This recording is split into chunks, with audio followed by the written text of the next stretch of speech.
absolutely genuinely believe I have the best brother in the world.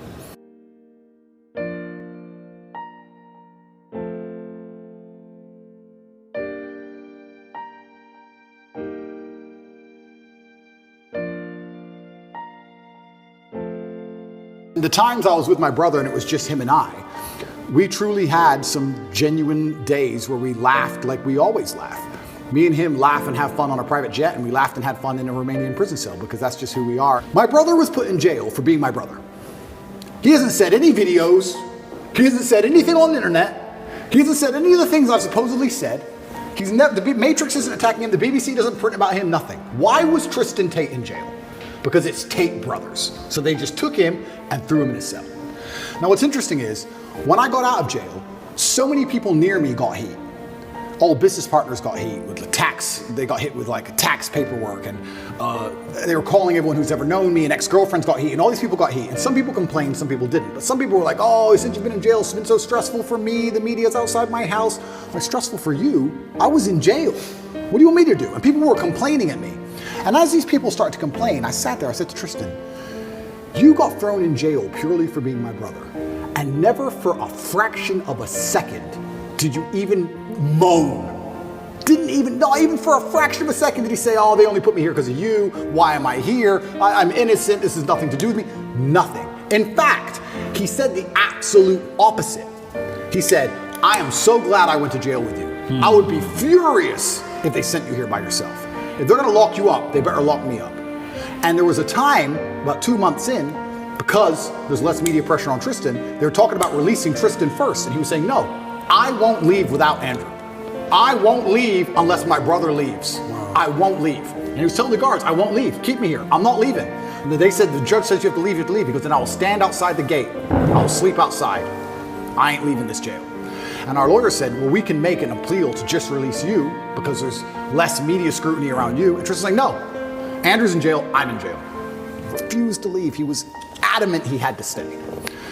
That's a brother for me. And it was the same for me. I said to Tristan, if they came into me and said, Andrew, go home, I'd be like, no way. If Tristan's in jail, I'm in jail. We're in jail together.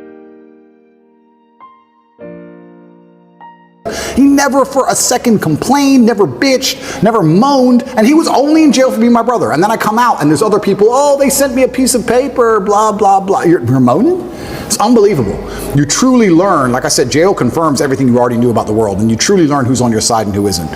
And that's good to learn, but it's actually crazy. The larger psychological analysis of it all, everyone lives inside their own minds, right? So it's kind of crazy. I came out of jail, and some of the first messages I got from people was them complaining about the problems me being in jail had given. Like, you think that wouldn't happen, right? You think, oh, you come out of jail, people would be like, oh, are you okay? They're like, oh, you're okay? You're out now? Okay, yeah, well, listen, Mo. You'd be amazed. You'd be amazed. And I'm like, I was in jail. What do you want me to do? Yeah, that sounds unfortunate. I was in a jail cell. What do you want me to do about it? It's kind of crazy how much everyone's kind of self-interested. So it's been a learning curve, and you learn a lot about a lot of different people, and your circle gets smaller. And I think that's probably one of the reasons God put me in there, to just learn a lot and make my circle smaller. And you just have to listen to him and pay attention to it and say, okay, right, you're off, you're off, you're off, you're on, you're on, you're on. But my brother, I have to give him credit, because I tell you, I also think me and Tristan are one of the best teams in the world because we have different roles inside of our brotherhood. My role is to be concerned and try and fix the problem. I'm in jail, pacing up and down. How do we get out? And Tristan's role is to not care. And together, that helps us achieve the objective best, because when we really need to get out, I'm in charge. His role is to not care. Sometimes, when it was at the height of frustration, I needed his superpower. Tristan's superpower, and this is his superpower for life, is he is the master of not giving a fuck. We would go to court. Imagine this. You're in jail, right? Weekends were the worst, because the TV was worse on weekends for some reason. Like you had like 3 channels, and the weekends were the worst, and you could hear out the window everyone having fun. I hated weekends. So when a Friday would roll around, I'd say, okay, Tristan, we just have to zen away the weekend. And on Monday there's court. We just have to zen away the weekend. So for the weekend, we just sit there staring at the wall. Intrusive thoughts, can't sleep, all those things you're trying to get out your brain, just sitting in silence because the room's tapped, just staring at the wall, just staring at the wall. And you think Monday would never come. And Monday would eventually come, right? Or Sunday night comes, and 8 a.m. on Monday, they're gonna take you to court, and they might let you go home. They might let you go home. You've done nothing. This person in this room can decide if you go home. And it's Sunday night and you can't sleep and you're awake all night long. There's no clock, but the seconds feel like hours. You're just sitting there. Eventually 8 a.m. comes. Put you in handcuffs, walk you to the court. You walk in there, everyone speaks Romanian, don't have a clue what's going on. Everyone's just talking at each other in Romanian. Then they say you'll get the answer in 3 hours, go back to jail. When I went back to jail, I was sitting in the room. I was like, do I pack to go home? No, that's too optimistic. Okay. But you're nervous. You're anxious. Am I going to go home? Is it over? Do I get to go home?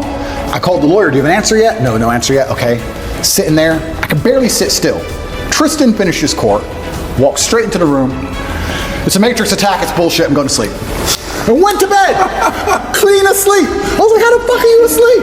He didn't care at all. Gotta respect. He just went straight to bed. And then when he woke up like 6 hours later, matrix attack? I'm like, yeah. He goes, thought so. He just rolled back over. Didn't care. But that's what you need. I need that. I agree. Because if I had someone else next to me as hyped as me, I would have gone insane. I agree. I need someone like him who's just like, he had the superpowers like, bro, I love jail. Jail's great. Look, we got coffee. I love jail.